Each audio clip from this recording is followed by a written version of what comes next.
자, 아까 이제 언급이 됐는데, 이제 물리 시간에서 다루는 건 주로 에너지를 중심으로 다뤄요. 카메라 살짝 기울어졌네. 에너지를 중심으로 다루게 될 건데, 사실 이게 서양의 학문이잖아요. 서양의 학문이다 보니까 이게 동양, 특히 우리 한글에 적용하다 보니까 약간 개념이 두루뭉술해지는 느낌이 있어요. 가장 큰 게 이겁니다.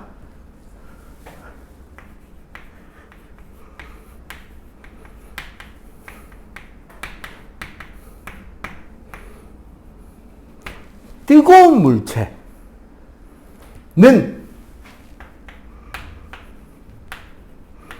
온도가 높다, 열 에너지가 많다, 혹은 둘 다다. 어느 쪽에 속하는 걸까라는 거를 오늘 이제 수업 중에 배워야 되는 개념인 거야. 어느 쪽인 것 같아요? 뜨거운 물체라는 건 온도가 높은 거야, 열이 많은 거야? 아니면 둘 다야? 보통 우리 둘 다처럼 인식을 하는데 사실은 온도가 높답니다. 즉, 왜냐하면 중등 과정에서 나중에 고등 과정 가면 배우는 내부 에너지라는 개념은 안 배우거든요. 그래서 내부 에너지와 열 에너지를 혼동하는 경우가 있어요. 그래서 우리는 이제 목표가 중등 과정 플러스 알파니까 중등 과정을 중심으로 살짝 고등 과정에서 무슨 이야기 하는지 구경만 하자고. 그래서 자, 그러면 봅시다. 온도란 정의 자체가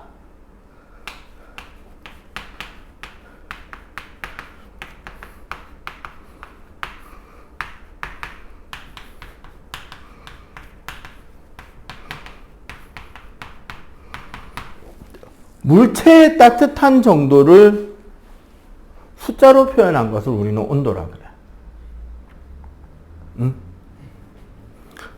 이거는 아까 우리가 말한 거시적인 개념에서의 온도예요. 우리 눈에 크게 보이는 개념에서. 그러면 무슨 개념도 있을 거다? 그쵸. 미시적 개념에서는 온도를 뭐라고 이야기하냐면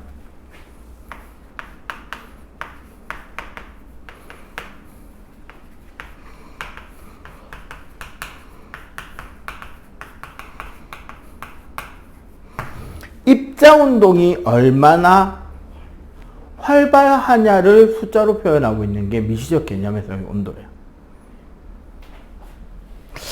그래서 여기에서 이제 핵심은 이거죠. 숫자로 표현한 거. 얼마나 따뜻한지를 숫자로 표현하기 위해서 필요한 건 뭐냐면 기준을 뭐로 잡을 거냐. 그지? 무엇을 기준으로 잡고 그 기준 사이를 몇 등분으로 나눌 거냐를 결정하는 게 되게 중요하단 말이야. 그래서 다양한 학자들이 자신의 온도 체계에 대한 설명을 합니다. 우리 이제 가장 기본이 되는 우리나라에서 제일 많이 쓰는 온도가 섭씨, 도시죠, 도시. 이 온도 체계를 만든 과학자는 셀시우스입니다.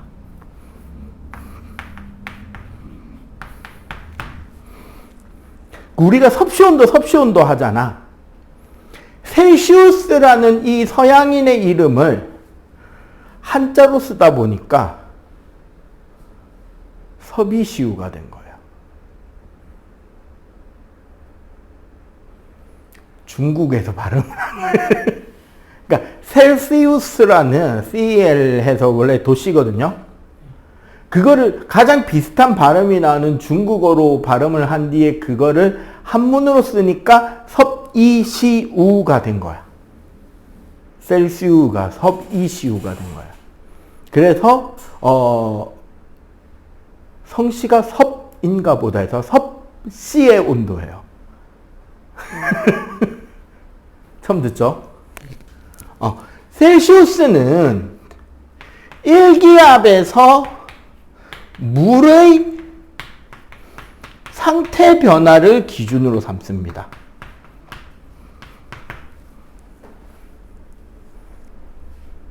어는 점과 끓는 점을 가지고 이야기를 한 거예요. 그래서 어는 점을 0으로,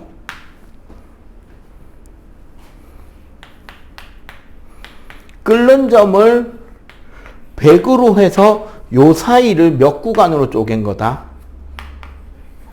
100구간으로 쪼갠 걸 우린 섭씨온도라 그래요. 물이 되게 특별한 물질이라서 0도에서 딱 얼고 100도에서 딱 끓는 게 아니라 애시당초 기준이 뭐였다?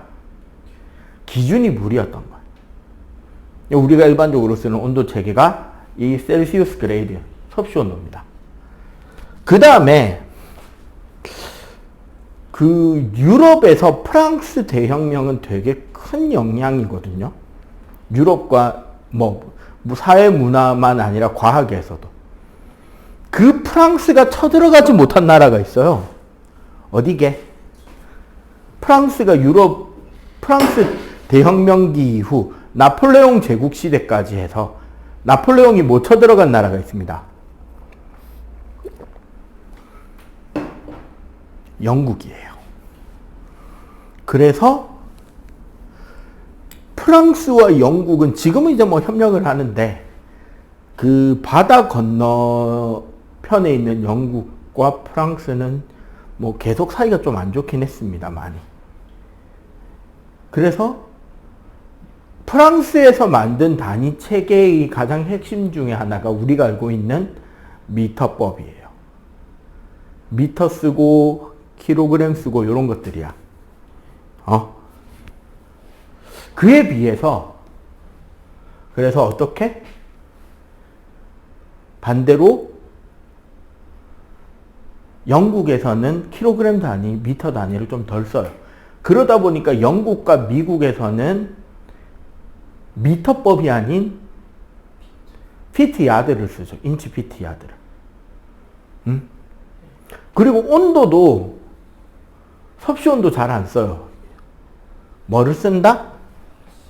네. 화씨 온도라는 거를 씁니다. 화씨 온도를 정리한 과학자는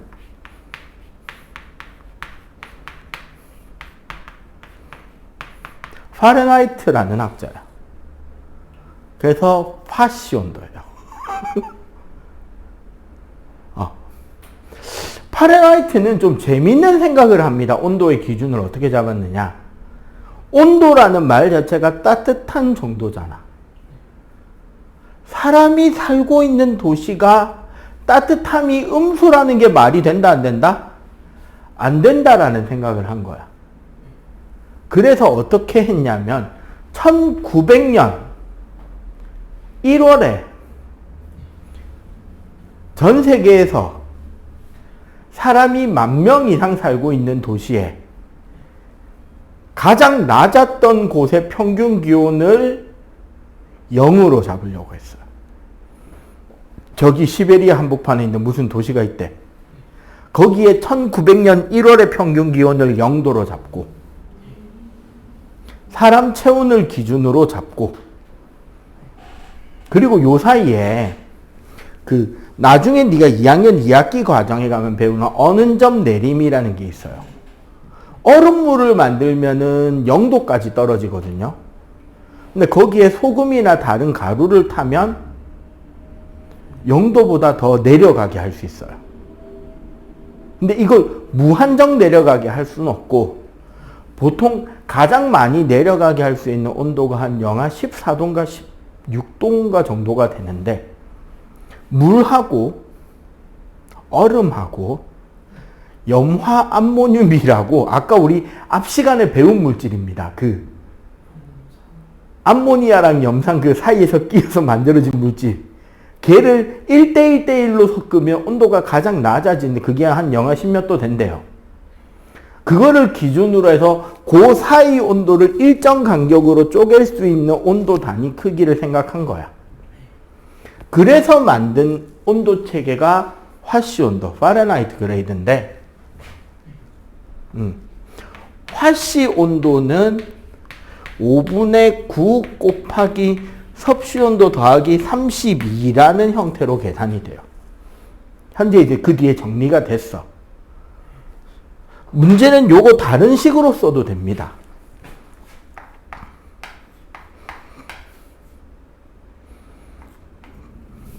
가로 열고 섭씨 온도 더하기 40 가로 닫고 빼기 40으로 쓰기도 해요.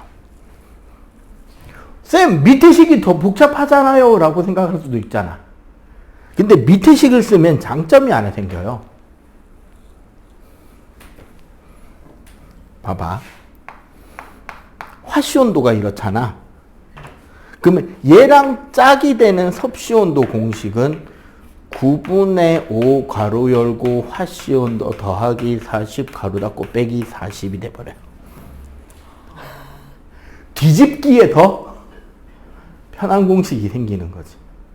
어쨌거나 이런 식으로 계산을 하게 되고요. 계산 문제는 현재 나오진 않습니다. 이렇게 해서 화씨 온도를 재면 어느 점은 32 화씨 온도, 끓는 점은 212 화씨 온도가 돼요. 그래서 재밌는 게 요 사이 온도가 몇 단계가 끊어진다? 180단계로 끊어집니다. 즉 온도 단위가 어떻다? 좀 더 화씨 온도가 잘게 촘촘하게 짜여져 있죠. 그리고 옛날에 이 화씨 온도 때문에 우리나라 스포츠 방송사고 난 적 한 번 있어요. 스포츠 중계에서. 되게 옛날 이야기인데 너 몇 년생이지? 니 태어나던 해인가 니 태어난 다음 해인가 그럴 것 같은데. 무슨 일이 있었냐면 그 남아프리카 공화국에서 올림픽 했을 때가 있어요. 2010년 올림픽이 남아공이었나? 월드컵이 2012고 2012가 올림픽 맞을 거야. 네가 태어나던 해. 그때 우리나라에서 제일 잘 나가던 예능이 무한도전이었어요. 원래 월드컵과 TV 예능은 뗄래야 뗄 수가 없는 관계거든. 2002년도 그 한국 일본 월드컵 때 그 당시 우리나라에서 제일 잘 나가던 예능 방송인이 누구였냐면 이경규 씨였어요. 그 낚시하시고 욕하고 다니시는 그 화 버럭버럭 내시는 그분. 우리나라 최고의 예능인. 그러니까 지금 유재석 포지션이야.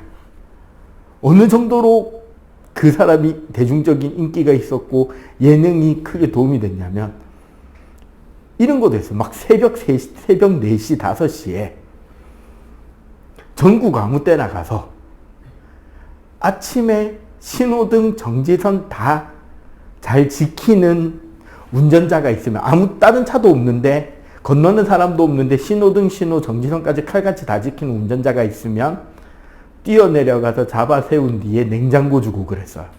양심 냉장고라고. 사람이 없어도 신호 지켜야 된다. 이런 거 캠페인으로. 막 그거 하던 사람이야.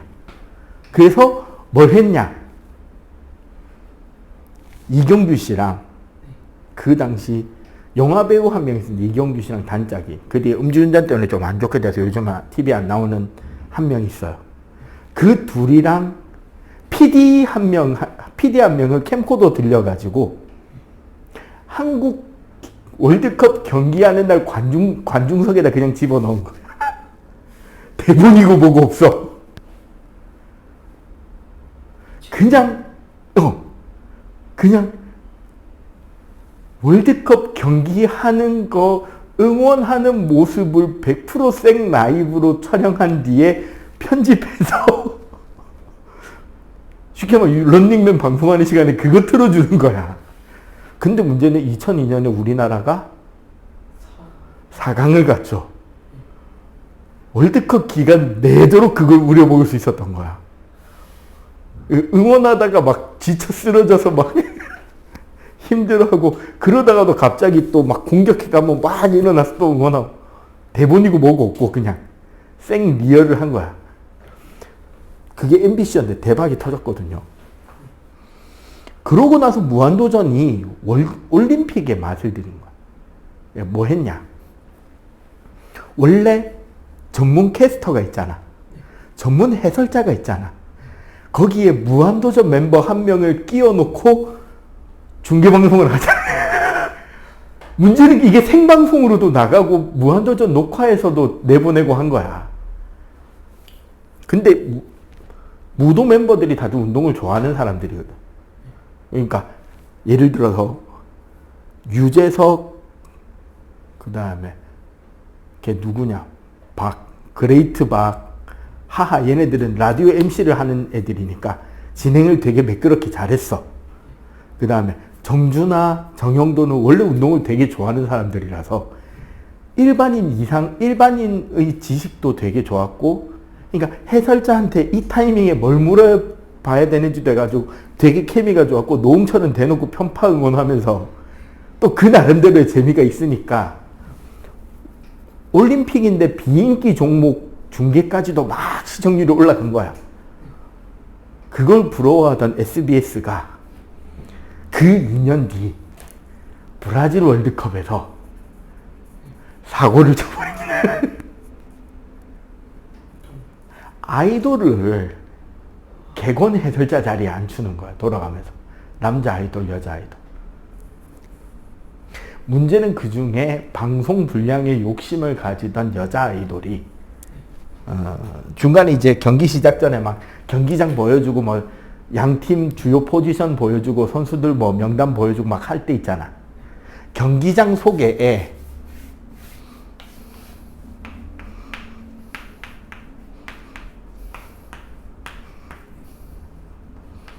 요 화면이 한쪽 구석에 나와 있었어요.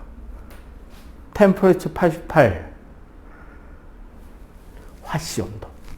근데 화씨 기호가 좀 작아서 솔직하게 이걸 보고 그 아이돌이 갑자기 자기 뭐 응원이나 경기 시작 전에 한마디 하시죠라고 그 캐스터가 딱 넘기자, 아, 우리나라 축구 국가대표 선수들 정말 대단하신 것 같다고. 자기는 찜질방 사우나실 60도 70도도 더워서 못 버티는데 어떻게 88도나 되는데 축구를 할 수 있냐.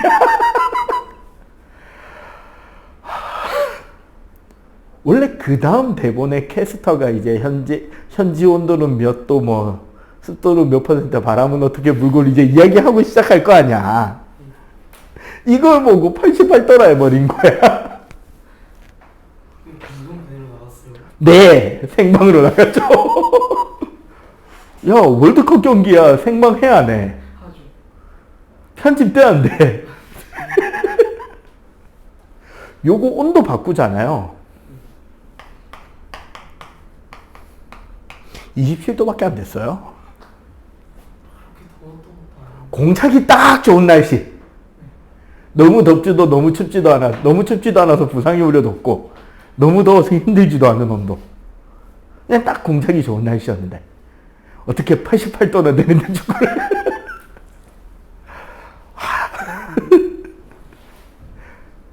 그리고 그 다음쯤부터 이제 올림픽이나 월드컵 중계에 이제 뭐가 어떤 문화가 잡혔냐면 이제 그 안정환, 이영표, 이제 은퇴 선수 레전드급에서 이거를 좀 터는 애들이 나오기 시작하는 거야. 안정환, 이영표, 뭐 박지성 이런. 그건 축구밖에 없는 거야. 올림픽 다른 종목들도 이제 은퇴 선수들이 하나씩 더 끼는 거야. 예를 들어 레슬링 하는데 우리나라 그 레슬링계 전설 까무잡잡한 그 아저씨도 나와서 이제 같이 해설하고 있고, 아, 저거 빠테루잖아. 반쯤 편파 응원인데 전문가적 관점에서 응원 겸 해설을 같이 하고 있는 거. 뭐 태권도 하면 전전댁 뭐 올림픽 금메달리스트 나와서, 양궁은 뭐 김순영 같이 나와서 전대 금메달리스트가 해설 잡고 있고. 그러니까 이제 전문가 플러스 현장 선수가 가지고 있는 그 감정이라든가 이런 것들을 좀 더 생생하고 재미있게. 이게 쉽게 예를 들어서 이런 거야. 뭐, WBC 하는데 해설자에 박찬호 앉아 있는 거야. 뭐, 재밌잖아, 그러면. 이제 그런 식의 중계가 이제 되면서 운동선수들이 이제 대거 방송계로 우르르 다시. 그래서 지금 보면 안정환 아직도 축구하고. 그러다가 안정환이 농구하고 있었고, 막, 허재가 축구하고 있었고, 이제 그렇게 된 거지. 자, 요게 온도예요. 그리고 이제 제일 중요한 거. K.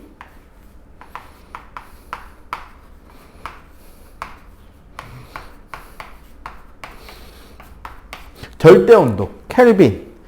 사실 켈빈이라는 건 귀족명입니다. 그 과학자가 가지고 있던 켈빈 남작이라고 해서 그 귀족 자기 받을 때 쓴 일종의 집안 이름 그거였고, 켈빈 온도는 섭씨 온도에 273을 더하면 그냥 끝나요. 아까 조금 배웠잖아. 그래서 273 켈빈에서 373 켈빈까지 100등급으로 쪼개져 있어요. 요게 온도인 거야. 원래 과학에서는 켈빈을 쓰는 게 맞는데, 우리가 열 단원에서는 온도 자체가 중요한 게 아니라 중학교에서는 온도가 얼마나 변했느냐를 많이 따지게 되거든. 그래서 뭐를 써도, 섭씨를 써도 무방하다인 거지. 이런 거고. 그러면 열이라는 건 뭔데?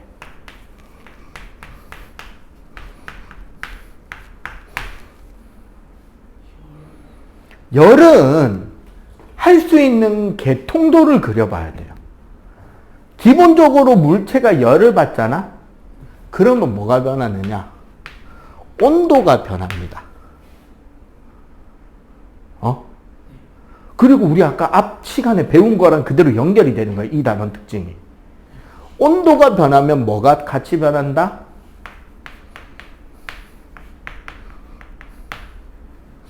입자 운동이 변해요. 입자 운동이 활발해지면 뭐가 변하느냐?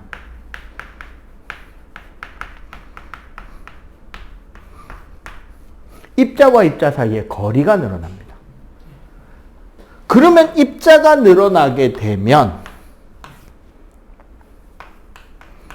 길이나 넓이나 부피가 증가하겠죠. 요 과정을 우리가 열팽창이라고 해요.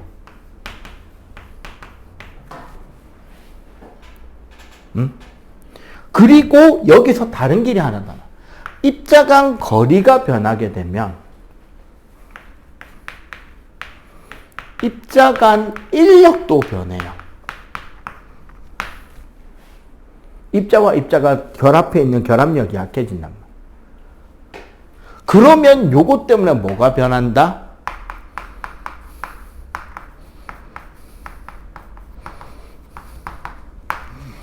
화학 시간에 배우는 물질의 상태 변화가 나타난다. 얘는 화학 시간에 배우고 얘는 물리 시간에 배우고 그러니까 얘랑 요 세 가지를 우리가 주목해서 보는 거고, 열 에너지는 결국 뭐냐면 고온에서 저온으로 이동하는 에너지입니다. 항상. 그래서 어떻게? 고온의 물체와 저온의 물체를 붙여놓잖아. 그러면 고온의 물체는 온도가 어떻다? 높으니까 입자 운동이 활발하겠죠. 입자 운동이 막 활발한 게 고온의 물체야. 저온의 물체는 상대적으로 둔하겠지. 이 두 개를 붙여놓으면 어떻게 된다? 고온이 저온에게 바로 열 에너지를 주게 돼요.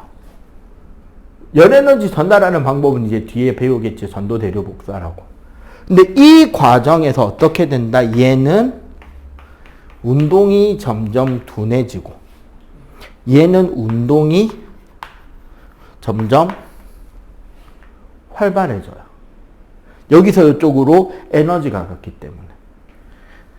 그래서 어떻게 된다? 고온의 물체는 온도가 점점 내려오고요. 이렇게. 저온의 물체는 온도가 점점 높아져서 이 둘이 어떻게 되면 온도가 같아지게 되면 더 이상 온도 변화가 일어나지 않게 되는 거죠. 사실 이거 아까 우리 확산할 때 배운 거랑 비슷한 거야.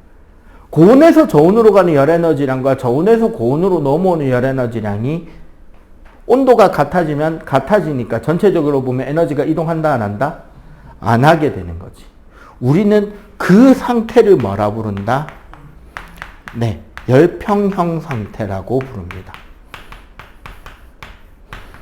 오케이? 여기까지가 지금 우리 첫 번째 바닥이죠. 일단 요거 필기하자. 자.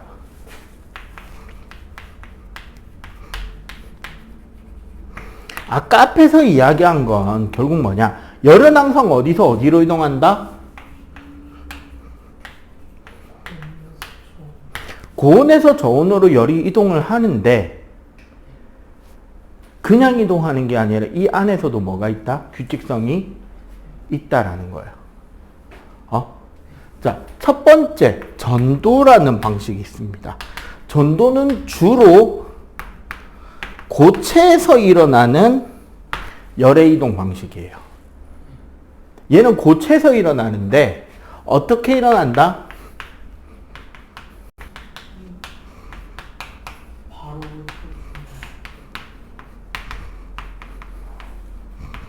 이웃한 입자들, 원자들끼리 충돌하는 과정으로 열이 전달됩니다. 자, 고체잖아. 우리가 이제 화학 다음 주에 배우게 되는데 물질의 상태를 배울 거예요. 고체는 어떻다? 입자들이 매우 규칙적이고 가까운데 이렇게 다닥다닥 배열되어 있단 말이야. 물론 이거보다 사실은 입자가 더 작겠죠. 그런데 봐봐. 여기에 어떻게 요쪽에서 요 끝에 열이 가해지면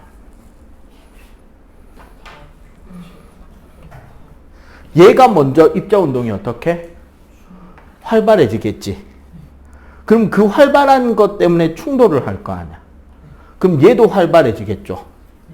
그럼 또 충돌, 활발, 충돌, 활발 이런 식으로 점점점 열이 전달이 되는 거야. 그럼 열 전달하는 속도가 빠르다, 느리다? 느리죠. 전달이란 말이야. 입자들이. 학교에서 프린트물 같은 거 있잖아. 나눠줄 때 생각하면 맨 앞에다가 담임 선생님이 와서 한 덩어리를 딱 넘겨. 맨 앞에다가 딱 내려줘. 야, 뒤로 넘겨.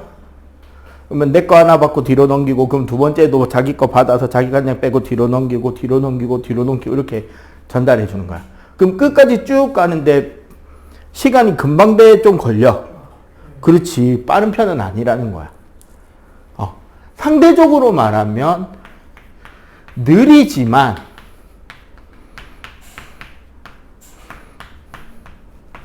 큰 에너지 전달을 하는데 매우 좋습니다. 그리고 어떤 특징이 있냐면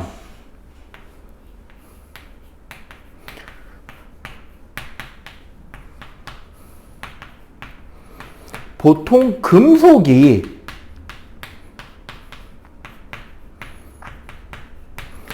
비금속보다 열 전달이 잘 돼요. 왜 그러냐면 도체들, 금속에는 자유전자라는 놈들이 들어있단 말이야.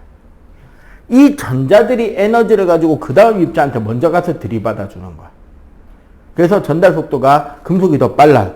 그래서 너희 집에 봐봐. 냄비랑 프라이팬 밑바닥 뭐로 돼 있어?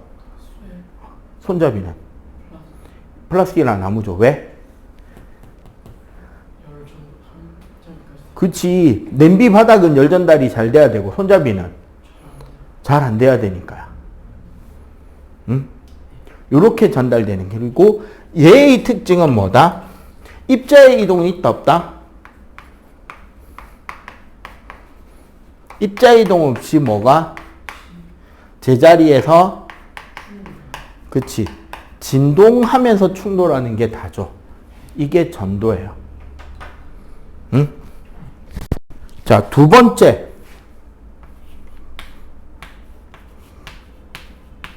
대류입니다.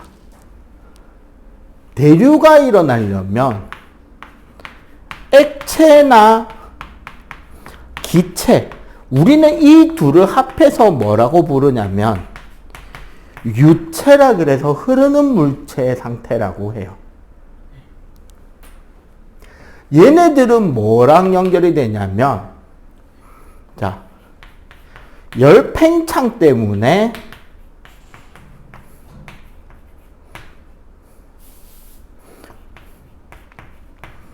밀도가 변해서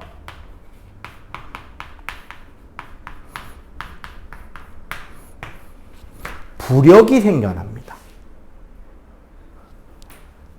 가장 대표적인 게 우리 이제 냄비 같은 거 생각하면 되는 거지. 물이 이렇게 있잖아. 응?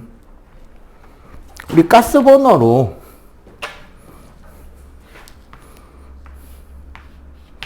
여기에 열을 가해주면 여기 가운데 있는 물이 어떻게 부피가 팽창할 거 아니야. 따뜻해져서 팽창하게 되면 밀도차로 인한 대류가 일어나요. 즉 가운데 따뜻한 녀석들이 어떻게 위쪽으로 이동해 솟아오르는 거야. 그러면 원래 거기에 있던 차가운 입자들은 어떻게 된다? 빙글 돌아서 내려와서 다시 따뜻해지고 올라가고를 반복하겠죠.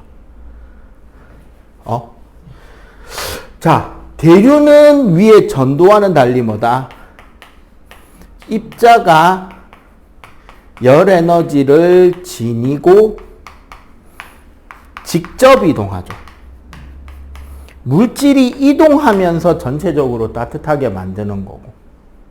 그래서 어떻게? 따뜻해진 물질은 위로 올라가고 나는 찬 거는 밑으로 내려오는 성질을 가지게 되지. 그래서 에어컨은 어디다 붙이는 게 가장 효율적이다? 난로는? 그렇지.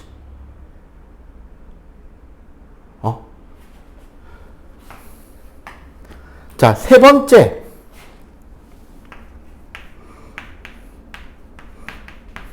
요거하고 한 5분만 쉴게요. 단열까지 설명하고. 복사는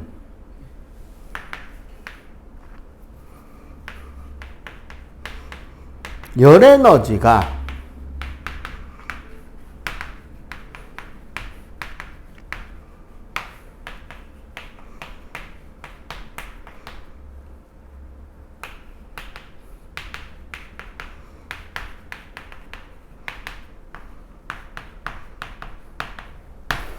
다른 물질의 도움 없이 열 에너지가 빛이라는 형태로 직접 전달되는 게 복사예요.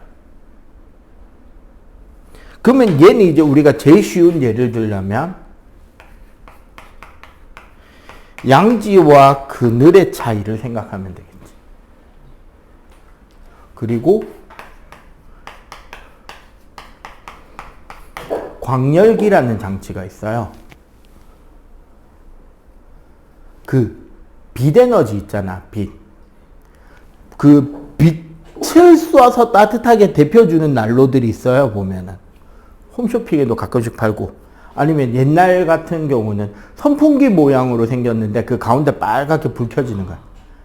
예, 삥 하면 그 앞에만 이렇게 있으면 따뜻한 거 있잖아. 그게 이제 뭐냐면 열 에너지를 빛의 형태로 직접 전달하니까 얘는 어떤 특징이 있다. 얘는 일단 진공에서 전달이 가능하죠. 전도나 대류는 어쨌거나 고체, 액체, 기체 같은 물질이 있어야 전달이 되는데, 복사는 진공에서도 전달이 가능하고, 빠르지만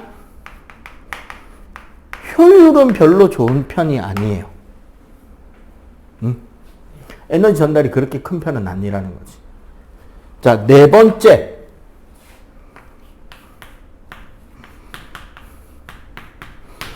단열. 단열이란 무슨 뜻이다? 말 그대로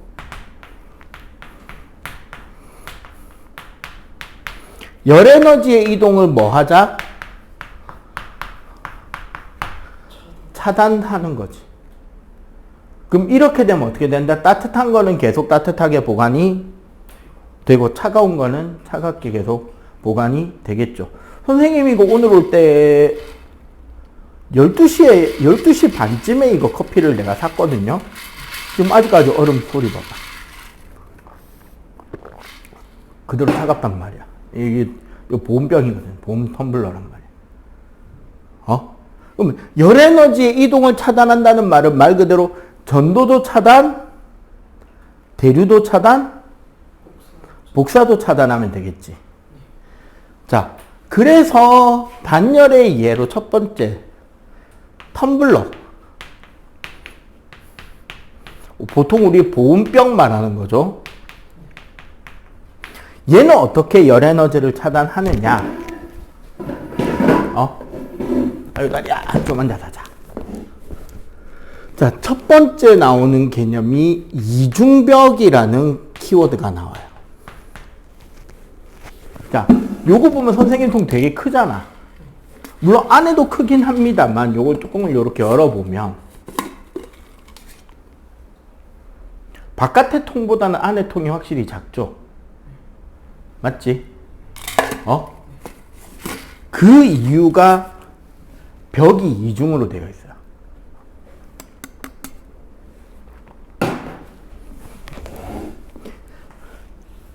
바깥 벽과 실제 음료가 담기는 안쪽 벽이 이중으로 되어 있고 요게 요 끝에서만 살짝 이렇게 붙어 있는 형태예요. 이러면은 봐봐. 여기에 뜨거운 물질을 넣어 놨더라도 여기서 열이 직접 이렇게 나올 수가 있다 없다? 없지. 이렇게 전달 안 되고 이걸 타고 이렇게 돌아 나와야 되니까 효율이 열 에너지가 빠져나오는 게 쉽다 어렵다? 어려운 거죠. 그럼 이 이중벽은 뭐를 방지하는 장치야?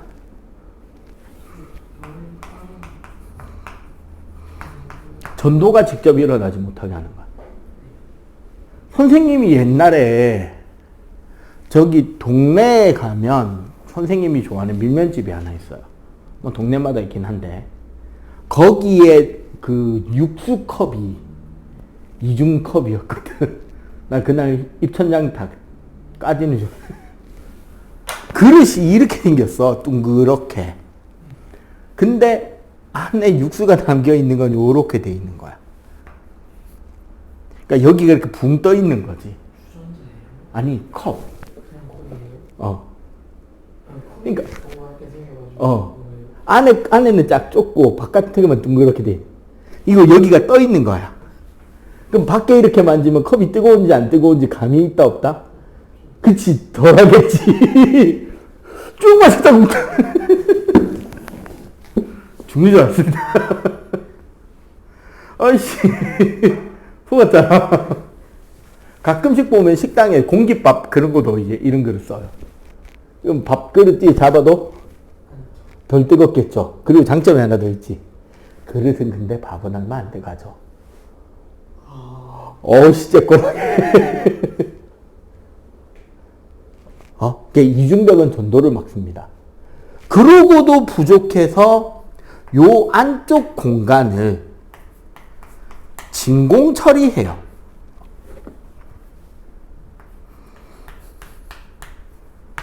이중벽 사이를 진공으로 만들어 버립니다. 얘는 뭐를 막는다? 네. 대류가 못 일어나게 하는 거야. 왜? 쉽게 말해서 여기 공기가 있으면 공기가 이렇게 내부에서 순환하면서 열을 전달해 줄 수도 있을 거 아니야. 그리고 마무리로 컵 안쪽을 보면, 여기 안쪽을 보면, 거울처럼 반짝반짝하게 코팅이 돼 있어요. 보통 은거울 도금이라 그러는데,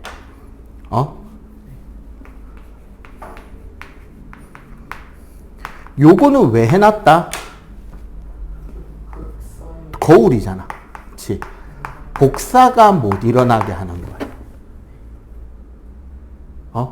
그러면 요걸 보고 우리 집을 한번 생각해 볼까? 집의 유리창 이중창이죠. 아파트 유리창 보면은 문이 유리 두 겹이잖아. 하나 열고 두 번째 열어야 바뀌잖아. 아니면은 유리 자체가 이중으로 된 유리를 많이 써요. 왜?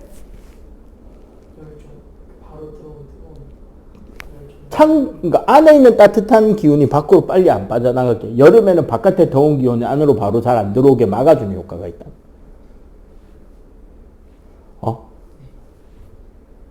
그래서 뭐 한겨울에 추울 때는 뽁뽁이도 옛날에 막 붙이고 그랬잖아요. 유리창에. 그게 이중창의 효과를 어느 정도 내주는 거죠.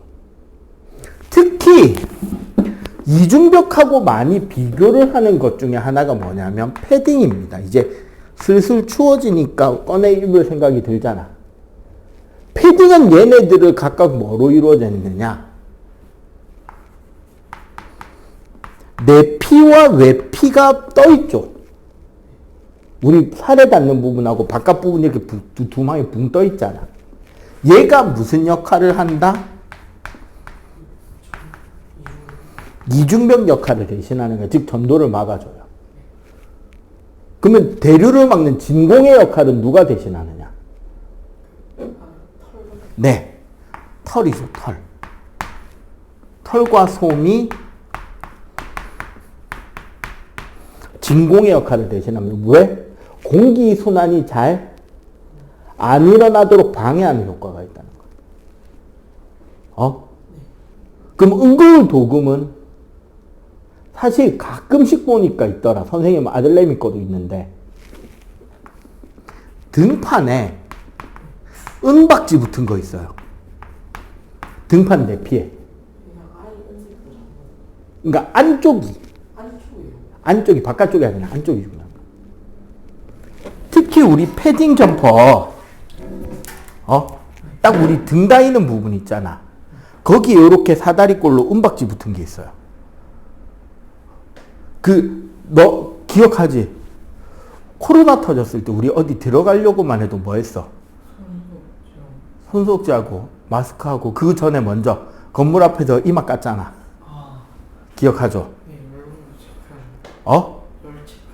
그게 이제 뭐냐면 적외선이라고 우리 눈에 보이지 않는 빛이 있어요. 근데 그 적외선이라는 거는 모든 온도를 가지고 있는 물체는 그 물체 표면에서 복사 에너지를 방출해. 근데 그 빛이 이렇게 파동으로 나가거든. 근데 요 파동의 요 길이를 재면 얘가 몇 돈지가 나와. 카메라로 그걸 재고 있었던 거야. 그러니까 쉽게 말해서 패딩에 은박지를 붙여놓으면 내 체온이 나가던 게 반사돼서 다시 어디로 와? 나한테 돌아오지. 그러니까 은박지만 하나 붙여놓으면 어떻다? 훨씬? 그치, 따뜻하다는 거지. 그래서 요게 이제 거울 역할을 해서 따뜻하게 온도를 지켜주게 된다. 요런 겁니다. 자, 요거 빨리 필기. 그러면 이제 요령이 요거랑 똑같아서 지금 배울 거라. 자,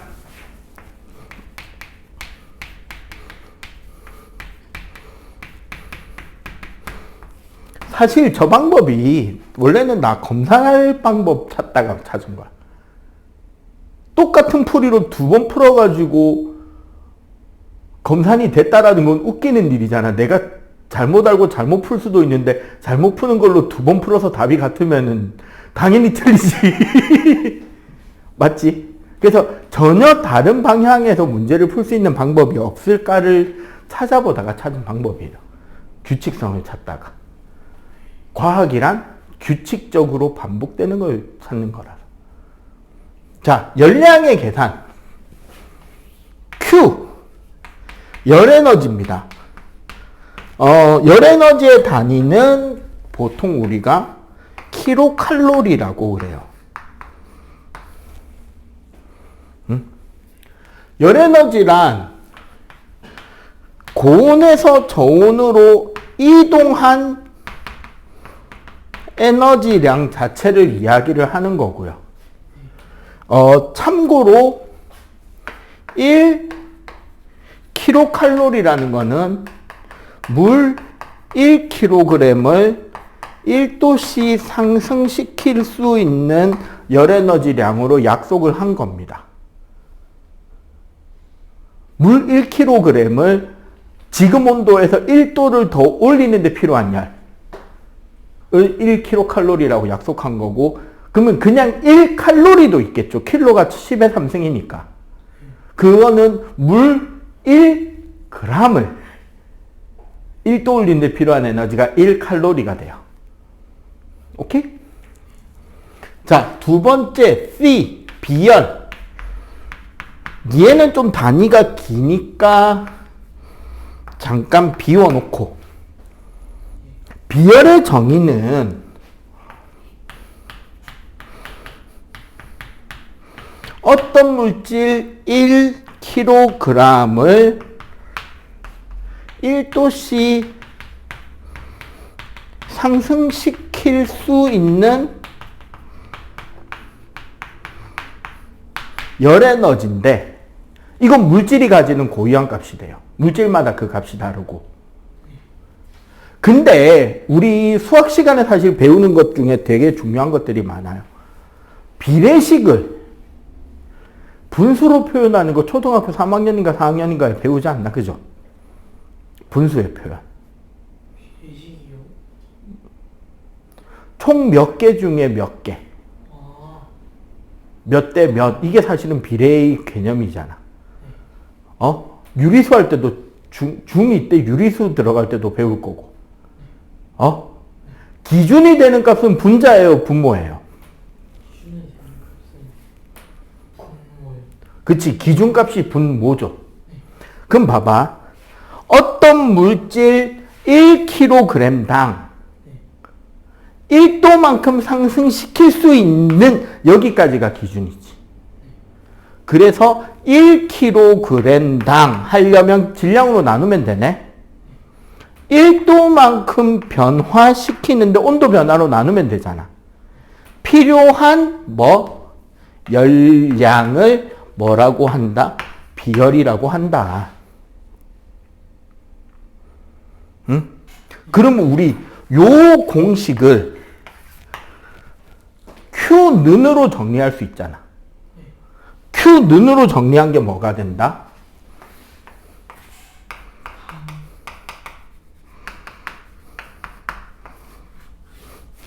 Q는 CM 델타 T. 외우는 방법은 바베큐는 씨암탉. 바베큐는 씨암탉. 시험용으로 이렇게 외우는 거예요. 그리고 봐봐. 특별한 과학자가 없으면 공식이 단위고 단위가 공식이 돼. 그리고 아까 우리 그 압력할 때도 잠깐 나왔는데 퍼라는 개념이 분수를 한 줄로 쓰려고 만든 거예요. 슬래시 치는 게. 그럼 봐봐. 이 중에 분자가 Q잖아. 비열 단위가 뭔데? 열량 단위. 자, 분모에 들어갈 게 뭐야? 질량하고 온도잖아. 퍼 킬로그램 도씨. 요렇게 하면은 비열 단위가 되지. 봐봐. 얘가 얘고 얘가 얘잖아. 공식이 단위고 단위가 공식이라는 말이 무슨 소리인지 알겠죠? 참고로 여기서 우리가 알아야 되는 거. 비열. 꼭 알아야 되는 거. 물의 비열은 1입니다.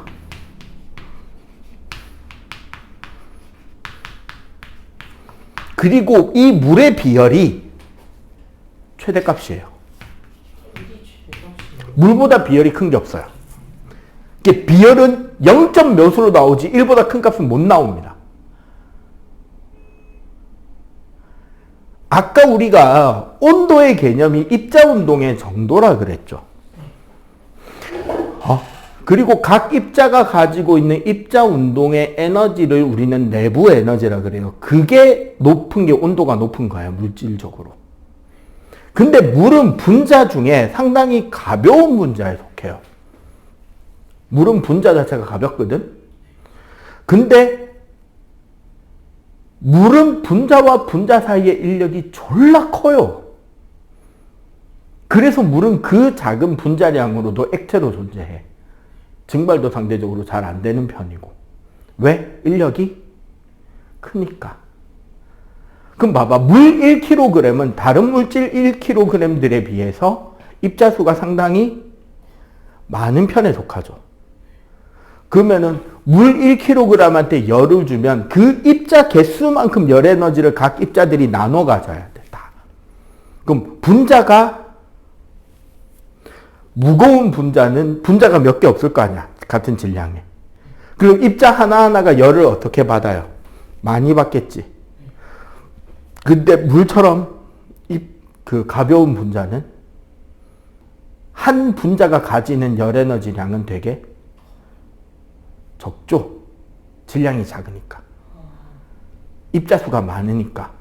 근데 물은 분자와 분자의 인력이 강하니까 운동을 막 활발하게 하는데 그 인력이 뭐 하게 된다? 저절로 방해해요. 그래서 물은 열을 가해도 입자 운동이 확 빨라지지 않아요. 그래서 온도가 잘 변한다, 안 변한다? 잘 안 변해. 그래서 물의 비열이 제일 크다. 무슨 소리다? 물은 온도 변화가 크다, 작다? 작다. 그래서 우리 사람 몸의 70%가 왜? 그래서 사람은 체온이 쉽게 변한다, 안 변한다? 우리가 더우면 땀 흘리는 이유가 땀을 증발시키거나 땀 때문에 우리 체온을 뭐 할 수 있다? 그러니까 너무 올라가지 않게 막을 수가 있다. 치타 같은 경우 너무 확 빨리, 치타나 참치 이런 애들은 너무 치타나 참치나 아니면 저기 타조 이런 애들은 너무 운동 과격하게 하면 자기 몸이 익어서 죽어요. 자기가 운동한 에너지를 못 식혀서 근육이 익어버려. 근데 사람은 그 정도까지 아니니까 뭐. 자, 그 외에 이제 뭐 M이 질량이죠. 단위는 그냥 킬로그램. 요거는 뭐 크게 물어볼 거 아니고 요거는 꼭 이야기를 해야 돼.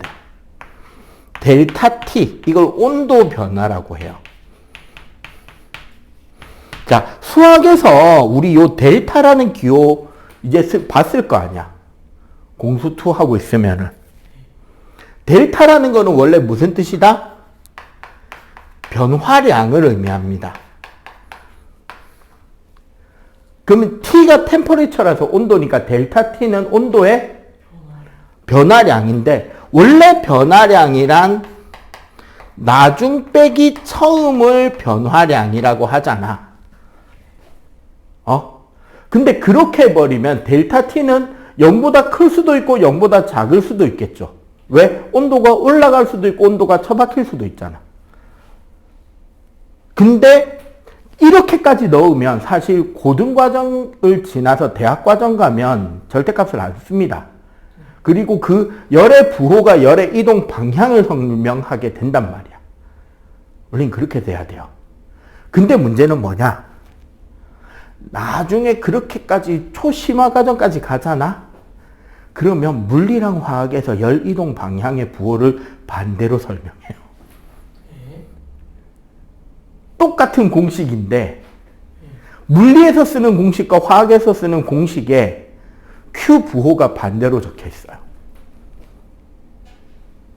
이것 때문에 문제 풀다 꼬인 녀석이 하나 있습니다. 선생님 아는 친구. 그래서 걔가 물리를 포기했어요. 이해가 안 돼서.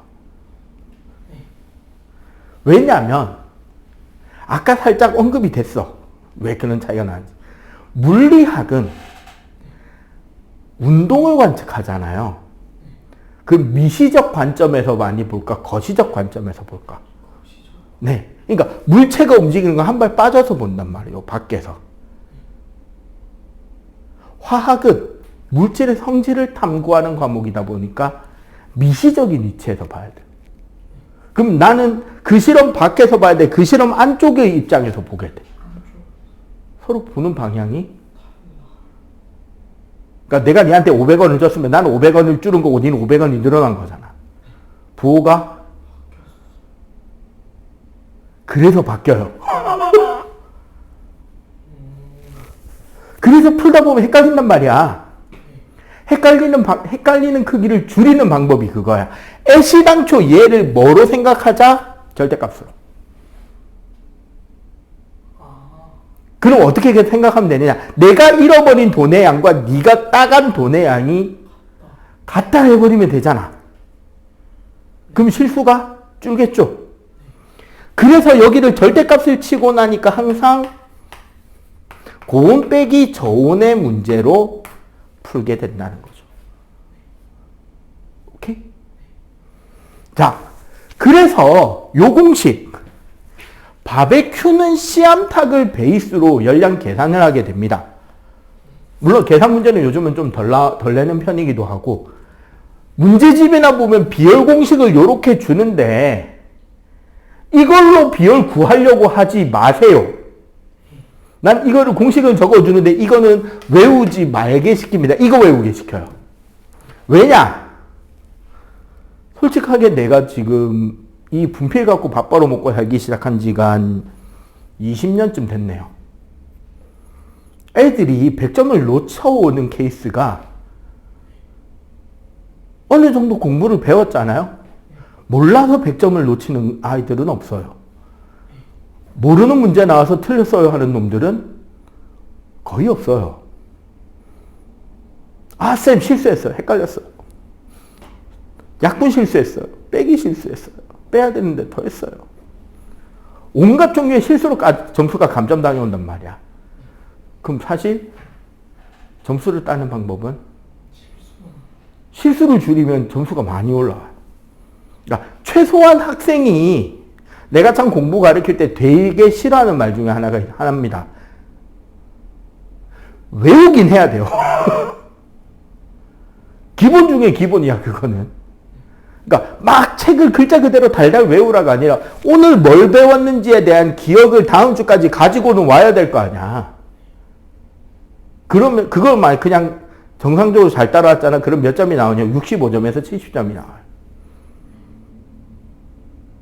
그러면 70점이 준비된 학생을 선생님이 가르쳐서 문제 푸는 법을 가르쳐서 시험 기간이 되면 온갖 꼼수를 더 가르쳐서 뭐 나오는지 찝어줘서 100점까지 올려놔.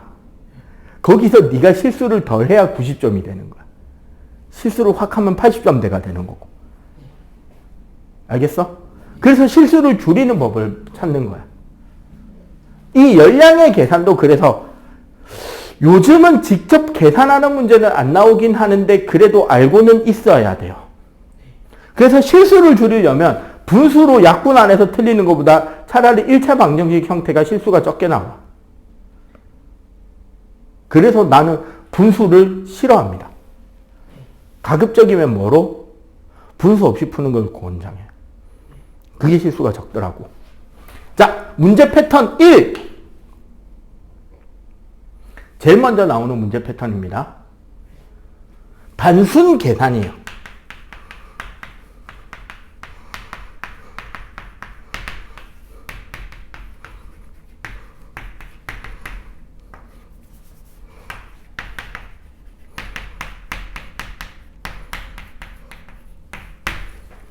요 공식 있잖아요. 바베큐는 씨암탉. 요 공식을 적어놓고 문제에서 지금 보면 변수가 몇 개야? 4개지. 혹은 여기에서는 변수가 5개가 될 거 아니야. 5개 중에 하나 빼고 나머지 값들을 줍니다. 문제. 그래서 그냥 방정식으로 그 나머지 하나의 값을 찾는 거. 자, 난이도 별 1개, 출제 빈도수는 별 2개급. 쉬운 문제인데 요즘은 좀 잘 안 나온다는 소리예요. 응? 자, 두 번째. 비례관계. 요게 난이도가 별 2개고 빈도수는 별 5개짜리야. 거의 이게 나옵니다. 무슨 소리냐? Q는 C, M, 델타 T에서 그럼 변수가 몇 개야? 4개잖아. 문제 4개 중에 2개의 데이터를 주고 나서 2개를 고정시켜 놓고 비례냐 반비례냐를 따지는 문제. 전방열이 60% 아니에요? 비례냐 반비례냐면 이 개념으로 여러 가지 보기에 적혀 있는 문제를 풀게 하는 거야.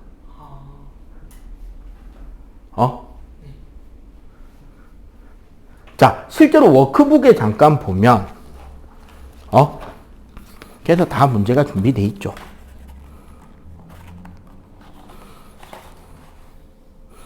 자, 이게 패턴 1이야. 맞잖아. 다 적혀 있잖아, 그냥. 해놓고 비열값만 찾는 거죠. 이게 패턴 2야. 이거나. 응? 요 뒤에 봐도 비례관계 반비례관계로 문제 푸는 게 패턴 2라고. 얘가 딱 패턴 2네. 봐봐. 질량이 같죠? 같은 세기의 불꽃으로 가열하면 같은 시간 동안 가해지는 열량이 같지. 혹은 시간이 온도를 같게 만드는데 시간이 2배면 열량이 2배 차이잖아.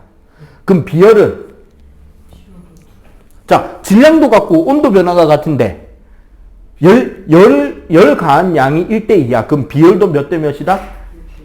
그 문제 푸는 거잖아. 비례 반비례 관계. 이게 비례 관계냐 반비례 관계냐를 풀어서 문제를 푸는 거야. 세 번째.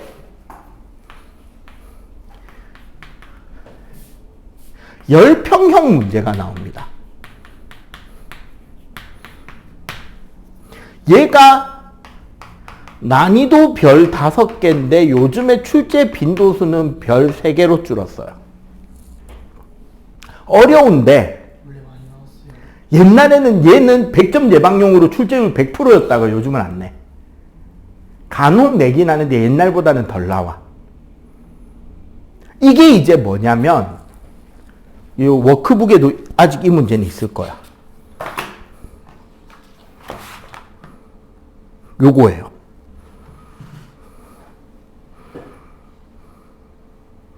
(10번) 문제. 열평형 문제는 어떻게 푸는 문제냐면 아까 우리 열평형 그래프 있지? 요거를 그려놓고 푸는 문제야. 저기 그 문제 보면은 봐봐. 금속의 온도가 몇 도에서 출발해요? 62도죠. 물은 몇 도짜리 물이야? 10도짜리 물이지. 이게 열평형 온도가 몇 도가 됐어? 12도가 됐지. 금속은 비열을 모르고 금속 질량 얼만데? 100g이죠. 물은 비열이 1이고 물 질량 얼만데? 200g이지. 얘는 X잖아. 자, 금속은 온도가 몇 도 변했어요? 50도. 물은 몇 도 변했어요? 2도. 요 두 개 같다고. 오. 그래서 이 열평형 문제는 반드시 이 표를 그려놓고 요렇게 숫자값 적어서 여기서 이렇게 풀면은 끝나. 근데 있잖아.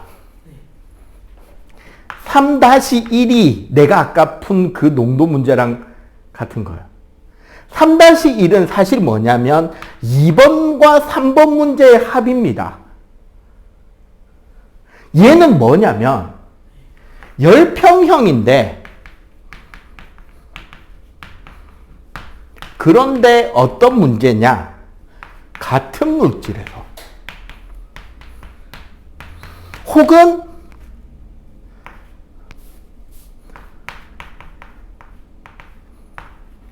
같은 질량일 때 열평형 문제예요.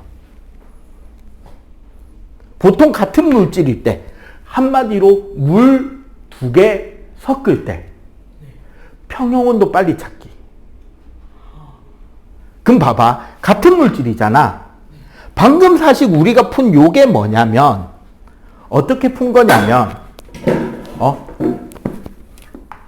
뜨거운 물체의 비열, 뜨거운 물질의 질량,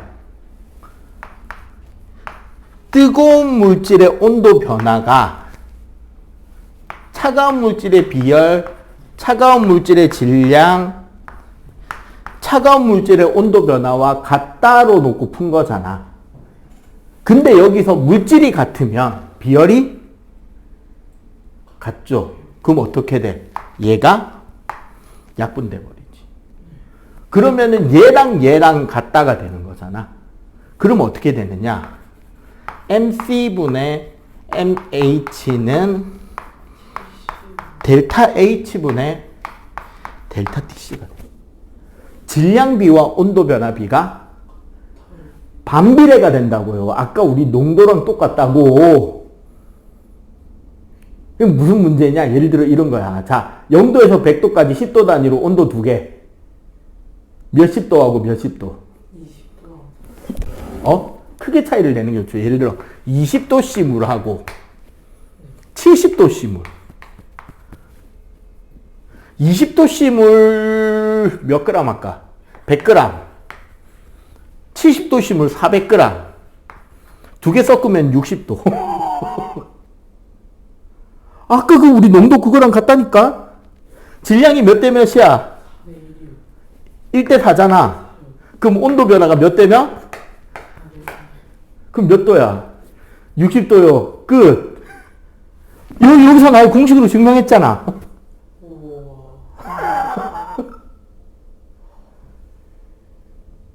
예, 요런 계산 문제가 옛날에는 무조건 2-3 문제 나오다가 요즘은 한 문제 나오거나 아니면은 개념 문제로 은근슬쩍 싹 숨어 있어요. 개념 형태로. 그러다 보니까 2번이 출제 빈도가 높은 거야. 계산 문제 빈도가 줄고. 오케이? 자, 이거 빨리 필기. 자, 결국 열팽창은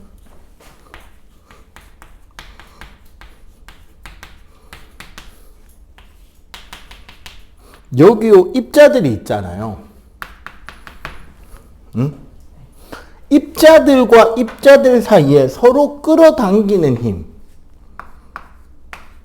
인력이 있고 서로 밀어내는 힘을 우리는 청력이라 그래. 그래서 이 인력과 청력의 균형이 되는 곳에서 입자와 입자 사이의 거리가 결정이 난단 말이에요. 그런데 이제 여러 가지 힘 가서 나중에 배우게 될 건데, 여기서 인력이 되는 요소는 우리 만유인력,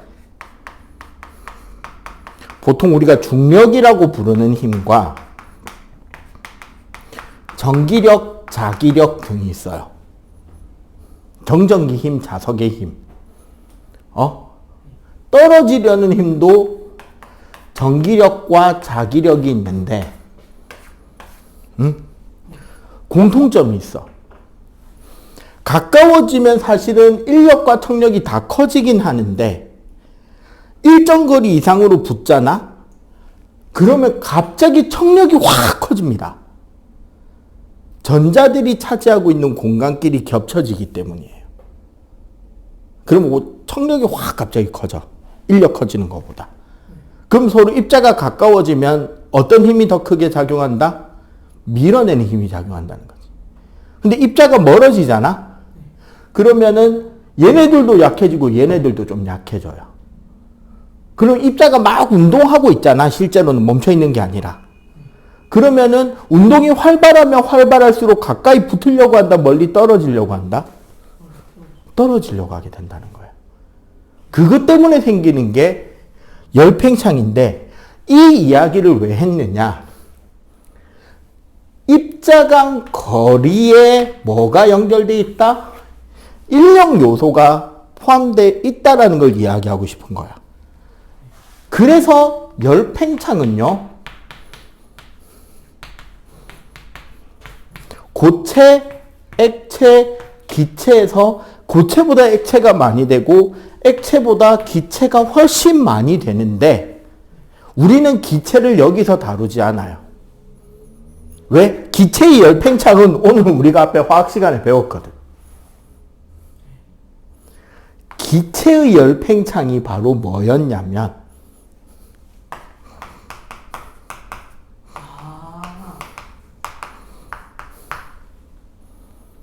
왜 기체는 인력이 없다고 칩니다.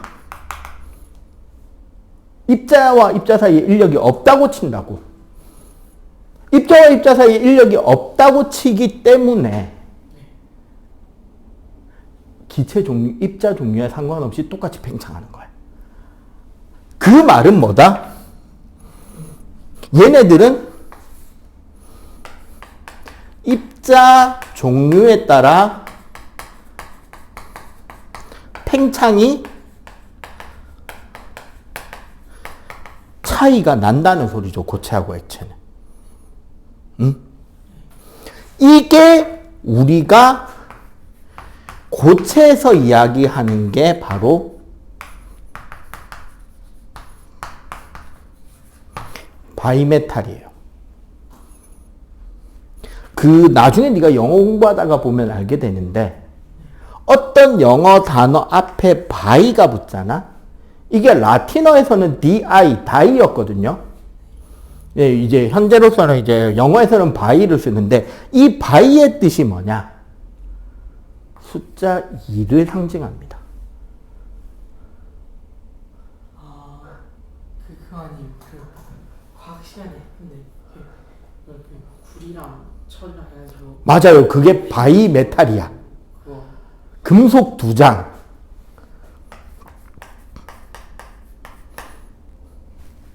그러니까 어떻게? 잘 늘어나는 금속과 많이 늘어날 수 있는 금속과 안 늘어나는 금속을 붙여놓으면 얘를 가열하면 어떻게 휜다?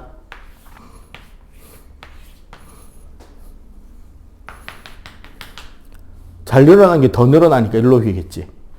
얘를 냉각하면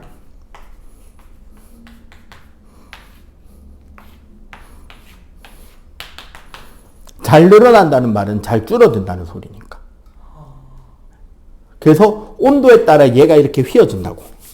이거 학교에서 시험 쳐야 되면 이렇게 하면 돼. 딱 붙여놓고 오른쪽을 올리면 왼쪽으로 휘잖아. 이걸로 시험 치면 돼. 그리고 이걸 쓰는 게 어디 있냐면 네 머리 위에 있어요. 저 버튼같이 생긴 거 있지? 저게 뭐게? 화재격 무기입니다. 그리고 교실에도 저거 붙어 있을걸? 붙어있는 다 붙어있는 용지력으로 저게 화재격 무기예요. 정확히 열 감지기입니다. 저 밑에 라이터 가지고 막 이러잖아. 띵띵띵띵띵띵 하면서 여기 지금 스프링클러 달려 있죠. 예, 물 쏟아집니다. 하면 안 되게 해도. 예, 내가 진짜 학원은 교실에서도 할 수 있는 재밌는 실험이 많은데, 불 가지고 하는 걸 못해요, 그래서. 막 옛날에는 진짜 애들 손바닥에 불 붙여주고 그랬는데. 어떻게 했어요? 잘. 학생도 별로 없는데 불이나 붙여볼까? 다음 시간에. 자, 이거 말고 그 다음 바닥에 넘어가 봐봐. 고체의 열팽창의 예시들이 되게 많아요. 우리 학원은 요 뒤에 보면 철길 있잖아. 너희 학교 앞으로도 지나가잖아요. 여름에 시끄럽게, 겨울에 시끄럽게, 겨울에 시끄럽습니다. 왜? 여름에 붙을랑 말랑 할 정도로 철로를 띄워놔요. 그러면 겨울이 되면 철로가 쭈그러드니까 틈이 커지겠지. 이 위에 기차 바퀴가 지나가니까 시끄러운 거야. 선생님, 그러면 딱 붙이면 안 돼요. 여름 되면 늘어나서 이래 돼. 그럼 탈선될 거 아니에요. 휘어지고 하면. 그러니까 어떻게? 그치? 여름에 붙을랑 말랑하게 띄워놔야 겨울에 충분히 띄워놔야 여름에 붙을랑 말랑 하겠지. 그래서 심지어 KTX는 철로 온도 조절 장치가 철로에 설치되어 있어요. 여름 되면 철로에 물 뿌려주고요. 식히기 위해서. 겨울 되면 그 열을 좀 가해줍니다. 왜냐하면 철로 하나 길이가 보통 기차보다 KTX 철로 훨씬 길거든. 그럼 어떻게 돼? 더 많이 늘어나고 더 많이 줄어든단 말이야. KTX는 다 연결돼 있어요. KTX도 떨어져 있는데 철로 하나 길이가 보통 철로의 한 두세 배 돼요. 그러면 늘어나는 폭이 훨씬 더 커질 거 아니야. 비례해서 늘어나니까. 그래서 온도 조절 장치를 설치해야 되는 거야. 그 다음에 거기 밑에 제일 밑에 그림이 뭐냐면 너희 아파트 뒤에 가면 있을 거예요. 가스관입니다. 가스관이 지금 이렇게 직각으로 꺾여 있잖아. 이렇게 왜 꺾어놨을까? 이게 여름이 되면요. 조금 늘어날 거 아니야, 파이프가. 얘도 금속이니까 늘어날 거 아니야. 그럼 얘가 여름이 되면 살짝 요렇게 되는 거야. 우리 눈에 안 보일 만큼만. 겨울이 돼서 쪼그라들면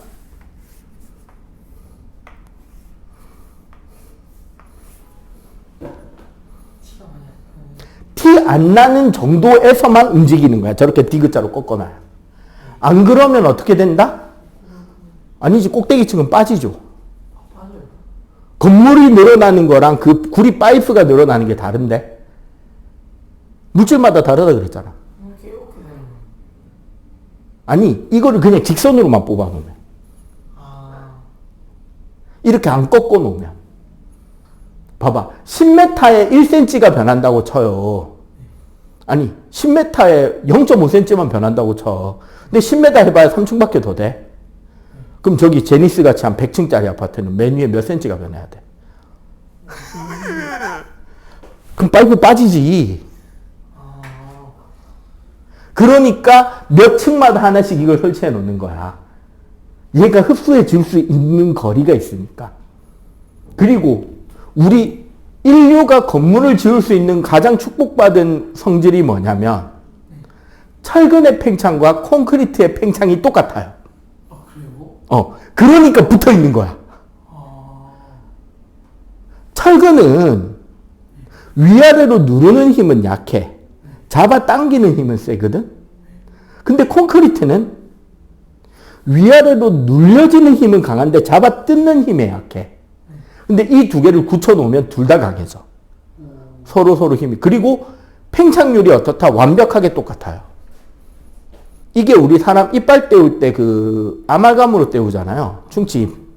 그 은납으로 때우잖아. 은으로 때우는 거 있잖아요. 금속으로 때우잖아.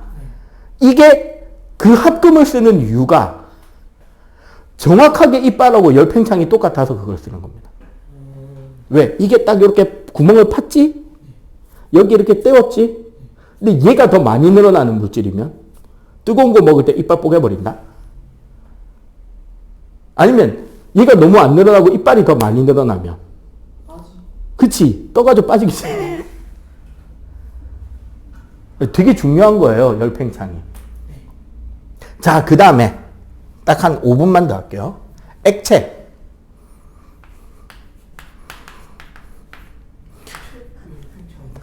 액체가 더 잘 팽창하는데? 가장 대표적인 게 우리 온도계입니다. 빨간 색깔. 네, 그 에탄올 온도계예요, 그게. 온도계는 어떻게 돼 있냐면 요 밑에 구부라 그래가지고 그 색소가 들어있는, 잉크가 들어있는 에탄올이 들어있고 여기에 되게 가느다란 관에 이제 이렇게 액체가 여기까지 채워져 있는 거야.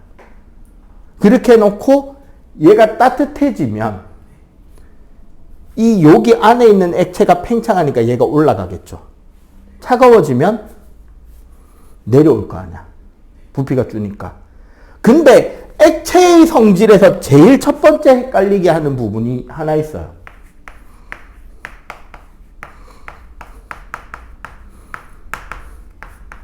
첫 번째가 겉보기 팽창이라는 개념이 있어. 뭐냐면요. 실제로 이런 온도계를 갖다가 이 구부를 꽉 쥐잖아. 그러면 그냥 눈금이 쭉 올라가는 게 아니라 살짝 내려갔다 올라갑니다. 왜 초반에 살짝 내려가느냐가 이 겉보기 팽창에 대한 개념이야. 봐봐, 내가 이 온도계를 쥐었지. 그럼 이 구부 액체가 담겨있는 온도계 유리랑 금속 부분이 먼저 커지겠죠. 그릇이 커진다고. 그러면 오히려 부피가 어떻게 되는 것처럼 보이게 된다. 근데 실제로는 액체가 고체보다 팽창을 훨씬 많이 해요. 그러니까 살짝 줄었다가 이제 그 뒤에 액체도 따라서 팽창하면서 온도가 쭉 올라간다. 이제 요 차이를 이야기하는 거고, 두 번째는 우리가 이름하여 육각수라고 부르는 개념이 있어요.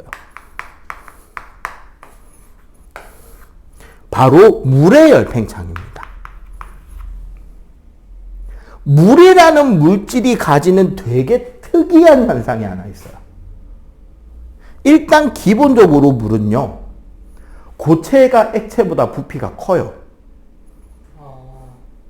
그래서 그 음료수를 얼리면 어떻게 돼? 터지지, 불어서. 근데 얼초를 얼리면 부피가 줄죠. 가운데가 쑥 들어가지. 얼초나 비누나 양초 만들게 하면 가운데가 쑥 들어가잖아요. 그러니까 다른 애들은 액체에서 고체로 갈 때 부피가 줄어요. 딱 하나 물만 늘어.